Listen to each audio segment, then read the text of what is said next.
park calendar Yeah. for these. Good afternoon, y'all, man. Sometimes it's tough getting out them church parking lots. Next is October. If you know, you know what I'm talking about. It's hard to get out them church parking lots, especially when there's a lot of people getting that good word. Great word today. Felt like I was in the classroom a little bit. Um, Great. I love to learn. I love to learn something I didn't know about the word. And today I actually do feel that I got different levels of insight on what I thought was a very familiar story. Go watch the actual sermon from One Church, One Dot Church on YouTube. Good word. You want to check it out. The next live is about to actually start here soon. But felt like I was in the classroom, and I related a lot of this message today with some of the some of the things I observed growing up in the ghetto. So I talk a lot about social, I was about to say economy. What was it? Currency. Social currency. And then this whole seesaw of honor Do we need and Yes. what was the other word? Yes. Shade. Honor and shame. Okay, my son wants to talk a lot. So Miles, how was your church? Miles, I'm streaming. How was your church? What's good? What do you guys talk about? Like Jesus getting like helping like all the people that need help and to find the things that they like need. So and then what he finds in the six in 5:15 or something, and then he finds one in 5:15, and he finds the rest in 5:15. So and he gives it to them, and then that's all. You have fun in church today? You played with your friends? I saw you playing with your squad. You have fun? What squad? Your people, your crew. Oh yeah, it has one. Yeah. And then before that, I saw you playing with one of the boys in. That's Isaiah and Puckett and Task. Okay, see, I saw a little bit of that. Just wanted to check on you. All y'all getting along? Y'all good? All right, let's transition. What you got, baby? What you got? I think I gave a little intro. Intro to word today. I heard the missus say she enjoyed the word today. Yes. I definitely enjoyed the word today. I felt like I got some revelation. I'll be praying to my biggest fears nowadays is to be a bad dad and husband, And today I definitely got some daddy lessons. But go ahead, babe. Yeah. I agree with you. I think I like the historical background, like understanding what the people who are hearing the story of the prodigal son would have taken from it. Mm-hmm. It was a lot of teaching. I felt like at the beginning it was like a lot of teaching. That's how you was looking. I was kind of like, come here for this. I'm looking at wifey and I'm excited. So she's looking at me like, and I'm like, it started off kind this. of slow for me. It got a little boring. It was lectury. It was a little lectury. Very lectury at the beginning, but not in a bad way. But it was just like, I don't know. Sometimes I think when he gets lectury, he stumbles over his words a little bit. So I was like, okay, let's get past this. But as he got like into it, I was like, okay, it's actually interesting and needed for the story. But I do like the teaching. I like the way he preaches and the teaching style and doing that. I just felt like at the beginning, I was like, okay. But yeah, go ahead. But also too, like not knowing where he was going with the story, like makes you because you like you said, like you think you know the story of the prodigal son, but he actually needed to explain all of that to get to the point that he was getting at today. So maybe I just thought I knew this story and I didn't need this background. I don't know. It was only like the first 5 minutes, so still listen, still participate. It was a solid 15 minutes of where is we going with this, and I went straight into student mode. I was like, I guess we gotta take some notes for a minute. And then because wife, I don't like when you don't just be on script. He actually referenced a book not in the Bible to help help you understand the culture of the Understand the time. culture. I was actually familiar with that book. I haven't read the whole book, but I know the gist of that book, and that's one of the things that people do. Like one of the biggest issues that they was having in that time of Christ is just the blending of the beliefs, just the blending of it. A lot of it wasn't too far off because you can't blend two things that Open your window, Miles. are not similar. Mouse. So you can't blend something that's too far off. So often, Pastor Greg shows us, huh? It shows us what stumbling blocks that the people potentially had dealing with the issue. So I love that he expressed, because the reason why Jesus was hitting them is because he understood their culture too, and he understood the differences of what what people was actually going for. So I do like that he showed that reference and then was like, this is more than likely what Jesus knew and used to actually explain this, and this is why it helped in this situation, or helped in his work, because the Lord had a great understanding, and he was half God. I do like that Pastor Greg said that today. It's like this man is half God, and even he had to put it together to tell them so that it makes sense. I think it's important too because I think a lot of people are like, "Oh, the Bible was written so long ago; it's not relevant to us anymore. It's not culturally relevant." Irrelevant. But the Bible says there's nothing newer than the sun. So when you listen to the struggles that they're having in their right now government and their culture with their different groups of people, it's the same thing. We don't call it the same thing. We don't have Pharisees and Sadducees like in our American culture, but like we're dealing with the exact same problems that they are, the exact same hate, the exact same questions. We just have maybe like an iPhone to look things up on, but it hasn't helped really answer those philosophical questions. which I agree. Like, part of it is just, like even the whole social currency thing. Like, I grew up in the ghetto, and a lot of the stuff, like they like to say shame and stuff don't exist now, but a lot of this stuff is predicated how your parents parent, how your family structure is, how your culture is. A lot of it really is based off shame and honor.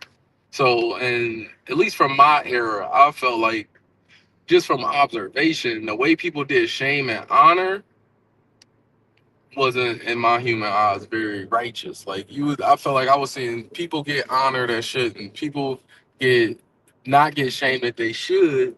And I thought the scripture today, the way he taught it, explained how the prodigal dad, if you will, pretty much had no respect in the culture. If you really know what was going on, his son did something shameful, supposed to act perfectly.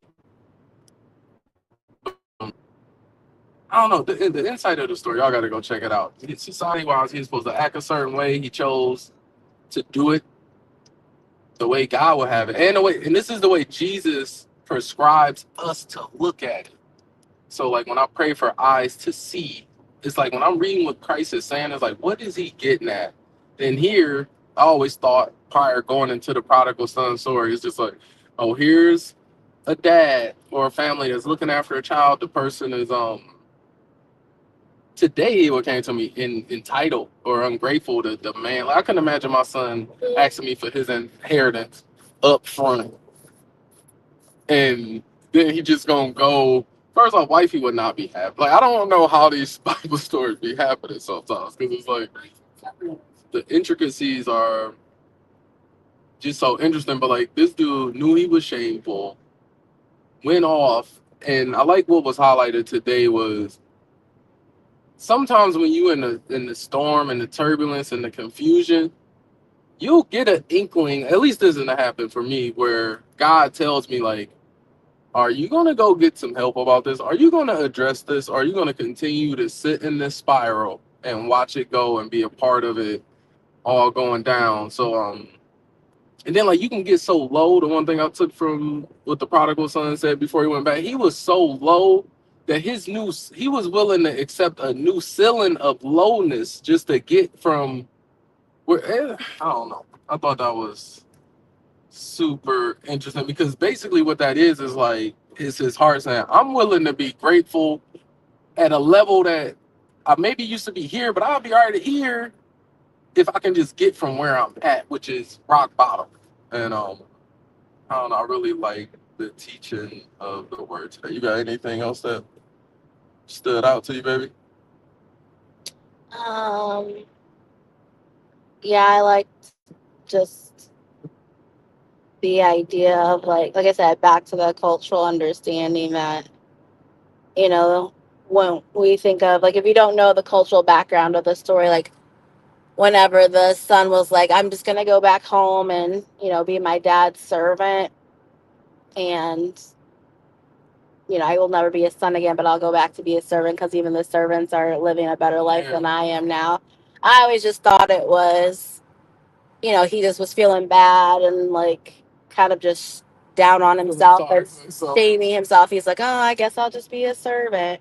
So it was interesting to know like that culturally was what should have happened to him or what should have. That was a good insight too. It's What like you know, that's the only way he can come back. And then Pastor shared like there's actually a shaming ceremony. So like you would have a ceremony where people would yourself in you had to the dad had to humiliate the son in order to get his honor back. So it's like we throw shade at you, so I get that honor back, which is how many times we see that in our life where people will try to shame somebody else to make themselves feel better. The worldly way of handling. But I like that, he's supposed to have this party to shame his son, but he does have the party, but it's the exact opposite. It's to welcome him back, to bring him back honor. Um, so it's like, it looks like, it ain't what you thought. Like, yeah, it's not what you thought it was going to be. Like how y'all do it, we do it the right way. And I think that's how Christ is, right? Sometimes it looks like, why is he doing this or why is he doing that? It's because like he's bringing love and he's restoring you, not tearing you down. And I think one line that I saved in my phone was Pastor was talking about how, again, you really have to listen to it because you can really get the details, but he talks about how each line that Jesus was saying, like to build the background of the story, like the son asking for his inheritance early, the son leaving to a foreign land, the son squandering all his stuff, the son coming back, like to the people listening to that, that's like insult upon insult upon insult because the worst kid ever. The worst kid ever, worst parent ever, like things that in their culture are just so horrible, like nobody would do that in their eyes. That was, worth Jesus talking about. And he was talking to a group of people who already like despised and hated each other. And I liked how in the Bible, a lot of times, like, or people will say like, oh, Jesus didn't care if he offended people. Jesus didn't care if he was rude to people. Jesus wasn't always kind. And I like Pastor said like, and then that's people feel like they have the right to then judge and not be kind to be offended because Jesus did in the Bible. But I don't have my phone out right now, so I don't have the exact words. But Pastor was like, don't compare. Be so willing to compare yourself to Jesus when you're so ready to offend. If you're not ready to die, if you're not willing to love the way that Jesus loved, is what he said. Well, that's not what he said, that's but what I took from it. That was the emphasis behind it. Is like if you want to offend like Jesus offended, you need to love like Jesus loved. So Jesus didn't just offend people and walk away and say, "Oh, well, you're doing wrong. That's your fault." Like he also, there was like that closing of the story of the prodigal son. Like they understood what that meant. So yeah, he's showing them all the ways that they're not living right, but then he ends it with how to get back to love, how to get back to where you're gonna be.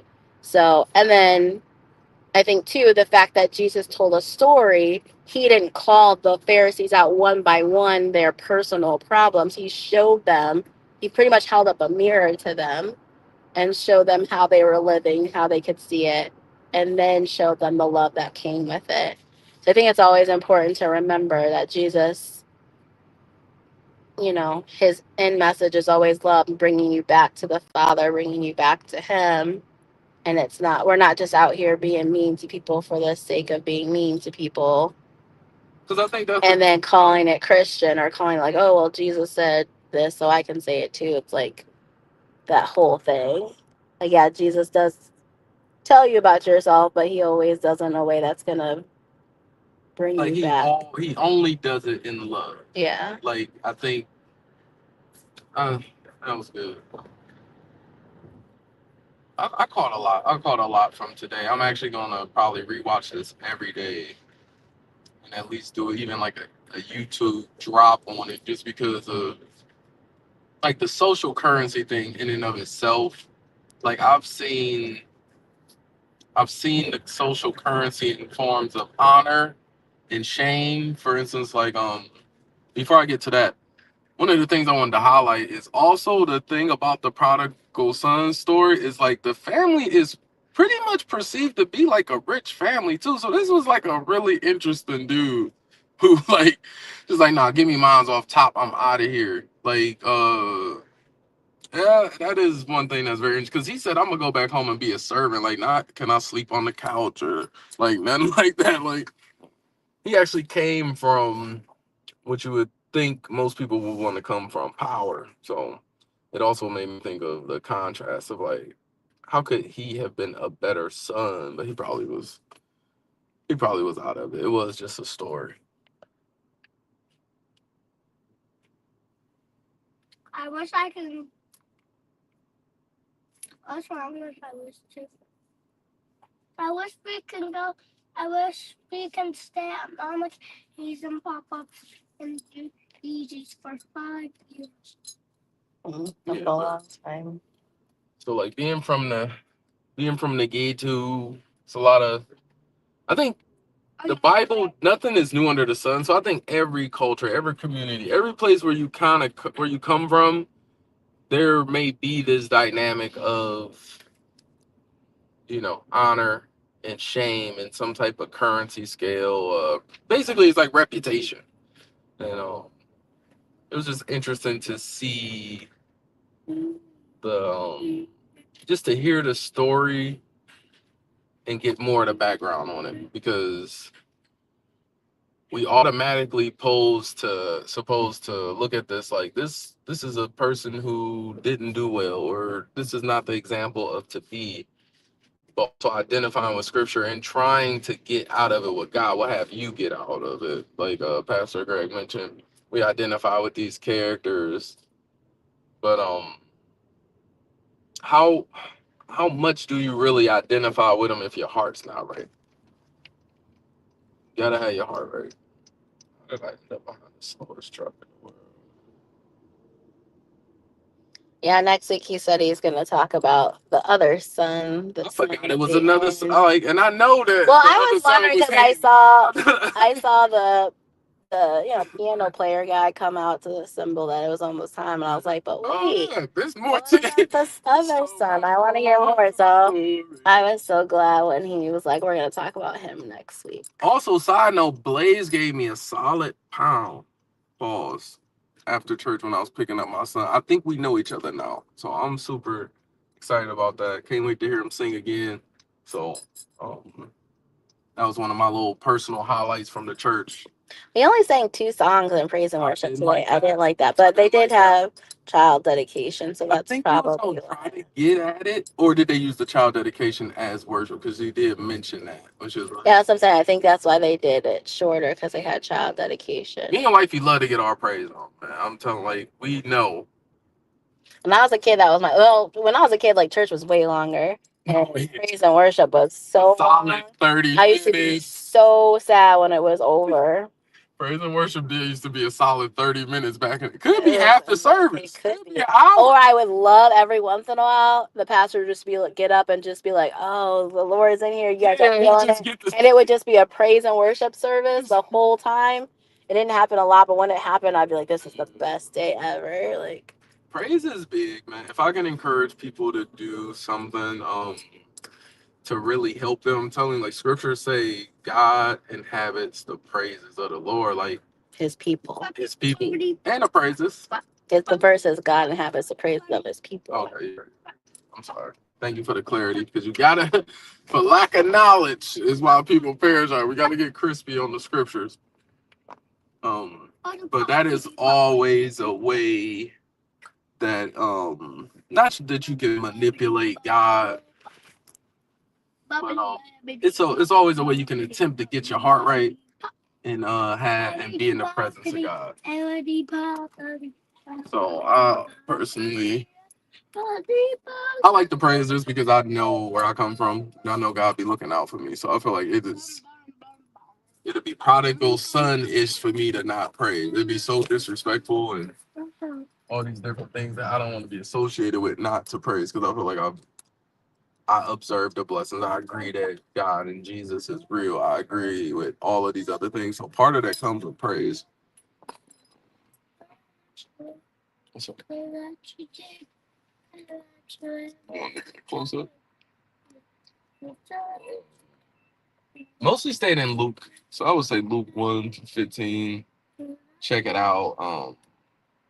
Even with Christ being so willing to him versus the Pharisees or even the Sadducees, be willing to be seen with and talk to people he maybe shouldn't or be seen with, like that went on the scales of shame, because the Lord of Lords was, from a worldly standard, bringing down his